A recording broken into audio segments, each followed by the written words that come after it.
कधी तुम्हाला असं वाटलंय का की मोबाईलवर 5 मिनिटं सोशल मीडियावर पाहू म्हणून बसलात आणि अचानक 2 तास गेले? किंवा यूट्यूबवर एक व्हिडिओ बघायला सुरुवात केली आणि सुचवलेले पुढचे 10 व्हिडिओ सुद्धा पाहून झाले? आपण डोक्यातून म्हणतो आता पुरे, पण हात आपोआप फोनकडे जातो. हे का होतंय? याचं उत्तर आहे डोपामाइन. आज आपण डॉक्टर कॅमेरन सेप्पा यांच्या डोपामाइन डिटॉक्स या प्रसिद्ध पुस्तकाचा सविस्तर मराठी सारांश बघणार आहोत. हे पुस्तक आपल्याला शिकवतं पॉइंट 1, आपल्या मेंदूला डोपामाइनच्या व्यसनातून मुक्त कसं करायचं, लक्ष केंद्रित करून महत्त्वाची कामं कशी पूर्ण करायची आणि आपल्या आयुष्याचं नियंत्रण परत आपल्या हातात कसं घ्यायचं. शेवटपर्यंत नक्की बघा, कारण या व्हिडिओ तुम्हाला फक्त पुस्तकाचा सारांश नाही तर एक जीवन बदलणारा रोडमॅप मिळेल. टॉपिक 1, डोपामाइन म्हणजे काय? डोपामाइन हा आपल्या मेंदूतील रिवॉर्ड केमिकल आहे. जेव्हा आपण एखादं काम केलं आणि त्यातून आनंद मिळाला तेव्हा मेंदू डोपामाइन सोडतो. उदाहरण, आपण चॉकलेट खाल्लं, लगेच आनंद आला. मोबाईलवर नोटिफिकेशन आलं, मनात उत्सुकता निर्माण झाली. गेममध्ये जिंकलात, मेंदू रिवॉर्ड देतो. ही सगळी डोपामाइनची कामं आहेत. पण प्रश्न असा आहे की पूर्वी आपले पूर्वज शिकार करताना, शेती करताना डोपामाइन फक्त मोठं प्रयत्नाचं फळ मिळालं तेव्हाच रिलीज होत होतं. आज मात्र फक्त बटन दाबलं की YouTube, Netflix, Insta reels, gaming, सतत डोपामाइन शॉट्स मिळतात. काय होतं यामुळे? मेंदू लो लेवल ॲक्टिव्हिटीजला कंटाळा करतो. अभ्यास, पुस्तक वाचन, संवाद या गोष्टींमध्ये डोपामाइन कमी मिळतं. त्यामुळे आपण त्या गोष्टींना टाळतो आणि लगेच रिवॉर्ड देणाऱ्या गोष्टी शोधतो. समजा राहुल नावाचा विद्यार्थी आहे, त्याला उद्या परीक्षा आहे. तो अभ्यास करायला बसतो, पण 10 मिनिटात कंटाळा येतो. मोबाईल हातात घेतो, रील्स बघतो. प्रत्येक रील त्याला डोपामाइनचं एक छोटं शॉट देतं. राहुलला अभ्यास बोर वाटतो आणि तो म्हणतो उद्या करू. हीच आहे डोपामाइनची ताकद. तुम्ही शेवटचं कधी असं अनुभवलंय की महत्त्वाचं काम सुरू करायला बसलात आणि अचानक मोबाईलने सगळी एकाग्रता खाल्ली? कॉमेंटमध्ये नक्की सांगा. डोपामाइन वाईट नाहीये, तो आपल्याला प्रगतीसाठी हवी असलेली प्रेरणा देतो. पण जेव्हा आपण त्याचा अतिरेक करतो तेव्हाच तो आपला शत्रू बनतो. टॉपिक 2, का करावा डोपामाइन डिटॉक्स? डिटॉक्स म्हणजे शरीरातून विषारी पदार्थ काढून टाकणं. पण डोपामाइन डिटॉक्स म्हणजे मनातील जास्तीच्या डोपामाइनच्या सवयींना स्वच्छ करणं. का गरज आहे याची समज. आजचा माणूस इतक्या प्रमाणात उच्च डोपामाइन क्रियाकलापात गुंतलेला आहे की साध्या शांत गोष्टींचं मूल्य त्याला दिसतच नाही. सतत WhatsApp messages, Instagram reels, online games, Netflix marathons, junk food या सगळ्यामुळे आपल्या मेंदूला सतत हाय रिवॉर्ड मिळतो. परिणाम काय? अभ्यास, वाचन, चालणं, ध्यान या गोष्टी लो रिवॉर्ड वाटू लागतात. साध्या आयुष्याचा आनंद हरवतो. आपण सतत कंटाळलेले, अस्वस्थ, तणावग्रस्त होतो. उदाहरण, समजा प्रिया नावाची मुलगी आहे. ती रोज 3-4 तास सोशल मीडियावर असते. कॉमेंट्स, लाईक्स, फॉलोअर्स यामुळे तिच्या मेंदूला सतत डोपामाइन मिळतं. पण जेव्हा ती पुस्तक वाचायला बसते 10 मिनिटात तिला झोप येते. कारण पुस्तक वाचनात इन्स्टंट हाय नाहीये. म्हणून ती अभ्यासापेक्षा फोनला जास्त वेळ देते आणि नंतर ती म्हणते माझं लक्षच लागत नाही. हेच आहे डोपामाइन ओव्हरलोडचं लक्षण. तुम्हाला कधी वाटलंय का की मोबाईलवरून उठल्यावर मन रिकामं वाटतं किंवा अभ्यास किंवा काम सुरू करण्याची इच्छाच होत नाही? हेच आहे डोपामाइन ओव्हरलोडचं लक्षण. डोपामाइन डिटॉक्स हा लक्झरी नाही, तो आजच्या काळात जगण्यासाठी गरजेचा आहे. टॉपिक 3, डोपामाइनचे स्रोत ओळखा. डिटॉक्स करण्याआधी पहिलं पाऊल आहे तुमच्या जीवनात डोपामाइन कुठून येतंय ते ओळखणं. मोठे स्रोत: सोशल मीडिया, सतत scrolling, reels, likes, video games, विजयाचं समाधान, जंक फूड, चवदार पण तात्पुरता आनंद, ऑनलाईन शॉपिंग, काहीतरी नवीन घेण्याचा उत्साह, बिंज वॉचिंग, सिरीजवर तासन तास वेळ घालवणं, गॉसिप आणि टीव्ही शो, मेंदूला सतत स्टिम्युलेशन. कथा: अमित नावाचा तरुण ऑफिसनंतर दमलेला घरी येतो. त्याला खरं तर फिटनेससाठी जिमला जायचं असतं, पण नेटफ्लिक्स उघडतो आणि म्हणतो फक्त 1 एपिसोड.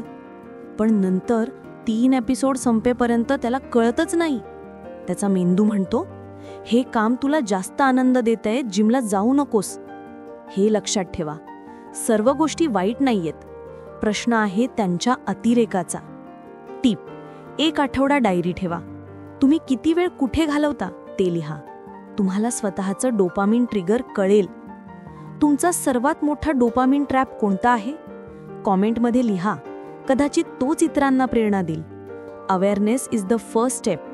डोपामिनचे स्रोत ओळखल्याशिवाय डिटॉक्स होणार नाही. टॉपिक 4: डोपामिन डिटॉक्स कसा करावा? लेखक 3 पायऱ्या सांगतात. ओळखा म्हणजे आयडेंटिफाय. तुमच्या जीवनातल्या विचलित करणाऱ्या सवयी लिहून ठेवा. उदाहरण: social media, gaming, junk food, TV. थांबा म्हणजे रिड्यूस किंवा स्टॉप. काही लोक 24 तासांचा डोपामिन फास्ट करतात. म्हणजे मोबाईल नाही, सोशल मीडिया नाही, जंक फूड नाही, टीव्ही नाही. फक्त पुस्तक, ध्यान, चालणं आणि साधं जेवण. सुरुवातीला कठीण वाटतं, पण नंतर मन शांत होतं. उदाहरण: समजा रविवारी एक दिवस तुम्ही ठरवलंत, फोन, टीव्ही, इंटरनेट काहीही नाही. सकाळी फेरफटका, दुपारी थोडा वाचन, संध्याकाळी मित्राशी बोलणं. पहिल्या काही तासात मन अस्वस्थ होईल, पण दिवसाच्या शेवटी तुम्हाला जाणवेल मन शांत झाले. बदला म्हणजे रिप्लेस. रिकामा वेळ धोकादायक असतो, त्यामुळे हाय डोपामिन सवयींऐवजी लो डोपामिन सवयी जोडा.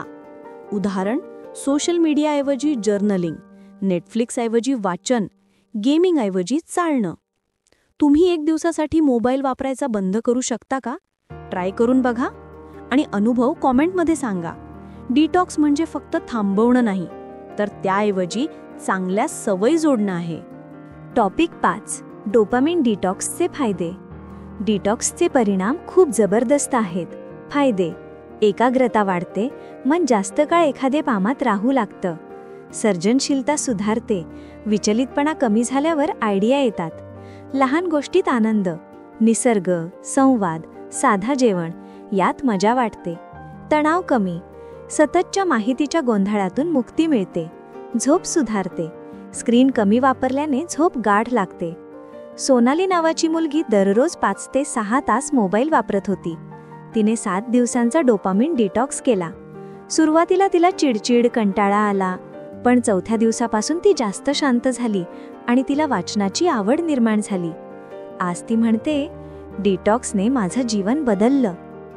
कल्पना करा, जर तुम्ही दररोज 1 तास सोशल मीडिया कमी वापरलात, तर एका महिन्यात 30 तास आणि एका वर्षात 365 तास वाचतील. त्यावेळेत तुम्ही काय करू शकता? डिटॉक्स तुम्हाला फक्त वेळ देत नाही, तो तुम्हाला तुमचं खरंच स्व परत देतो. टॉपिक 6: डिटॉक्स नंतर जीवनशैली. डिटॉक्स ही फक्त सुरुवात आहे. खरा बदल तेव्हा होतो जेव्हा तुम्ही त्याला जीवनशैली बनवता. फायदे: काही प्रॅक्टिकल टिप्स. सकाळी पहिला तास मोबाईलशिवाय, त्याऐवजी वाचन, जर्नलिंग. रात्री झोपण्याआधी 1 तास स्क्रीन फ्री. मन शांत होतं, झोप सुधारते. साप्ताहिक डिजिटल फास्ट. आठवड्यातून 1 दिवस सोशल मीडिया बंद. To do list. दिवसाचं प्लॅनिंग केल्याने वेळ योग्य वापरला जातो. निसर्गाशी कनेक्ट व्हा. थोडा वेळ चालणं, झाडाजवळ बसणं. विकास नावाच्या तरुणाने 30 दिवसांचं डोपामिन डिटॉक्स करून आपलं शेड्यूल कायमचं बदललं. आज तो रोज सकाळी ध्यान करतो, रात्री पुस्तक वाचतो. तो म्हणतो, मी पूर्वी मोबाईलचा गुलाम होतो, आता मी माझ्या वेळेचा मालक आहे. तुम्ही कोणती एक सवय कायमची बदलायला तयार आहात? कमेंटमध्ये लिहा आणि ती तुम्हाला प्रेरणा देईल. डिटॉक्स म्हणजे एकदा करून सोडणं नाही, तर नवीन आयुष्याची सुरुवात आहे. डॉक्टर कॅमेरन सेप्पा सांगतात, आपल्या आयुष्याचं सर्वात मोठं शस्त्र म्हणजे फोकस. पण डोपामिन ओव्हरलोडमुळे आपण सतत विचलित होतो. डिटॉक्स करून आपण आपलं लक्ष परत मिळवू शकतो. त्यांचा मुख्य संदेश: डोपामिन वाईट नाही, पण त्याचा अतिरेक आपल्याला गुलाम बनवतो. डिटॉक्स हा उपाय नाही, तर साधन आहे. खरा बदल घडवण्यासाठी शिस्त, सातत्य आणि जाणीव गरजेची आहे.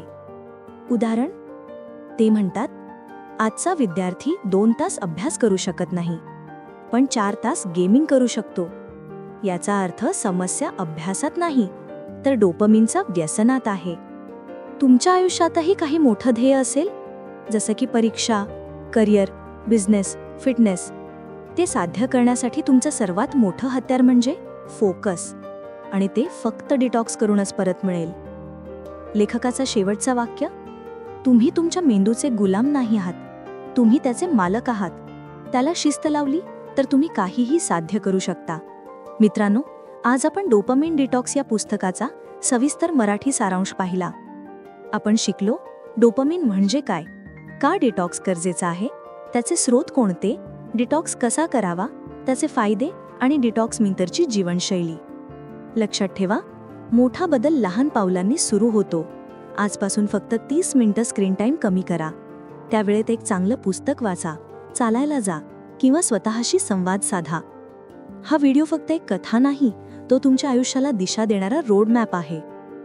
तुमचा अनुभव कॉमेंटमध्ये लिहा. आमचा बुकबोली समुदाय हा शिकणारा, बदलणारा आणि एकमेकांना प्रेरणा देणारा परिवार आहे. आणि हो, जर हा व्हिडिओ तुम्हाला आवडला असेल तर पुढचा व्हिडिओ नक्की बघा. How to win friends and influence people या डेल कार्नेगी यांच्या जगप्रसिद्ध पुस्तकाचा मराठी सारांश. तो तुम्हाला शिकवेल